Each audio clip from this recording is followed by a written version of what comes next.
The idea is to get the gases into and out of the head really flowing, so larger valves are fitted and any surface that comes into contact with the gases is polished to a chrome-like shine. Surface area of the head is then shaved down to increase the compression ratio. Head work is usually expensive because it requires many man-hours to reach the final goal. To be run as a funny car motor, it will have to take stiff loads of nitromethane. Everything has got to be super strong. Huge pistons are exchanged for the standard variety, and these are connected to the crankshaft by enormous super rods. But even these have been known to stretch noticeably during one single quarter-mile run. This supercharger is one of the main sources of power for the drag race motor. Essentially, it is a pump, and a very efficient one.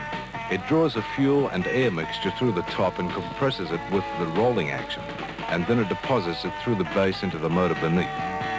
Time and effort is involved on a large scale. Some cars require 2 weeks or more attention, and painstaking care is needed to reach completion. But on reflection, anyone would have to agree it's worth the time taken.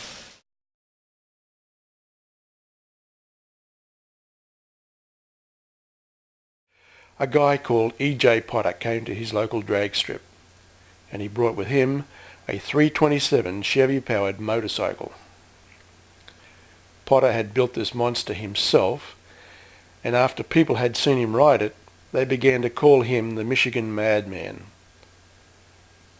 Potter smashed his wild cycle at one drag race meeting, and he almost killed himself.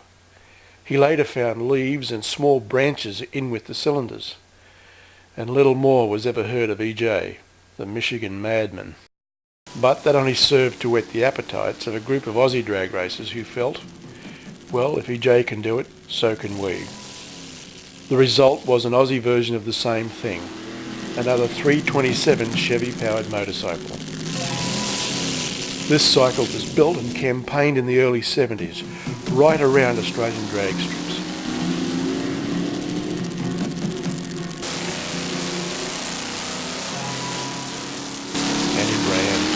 Really ran.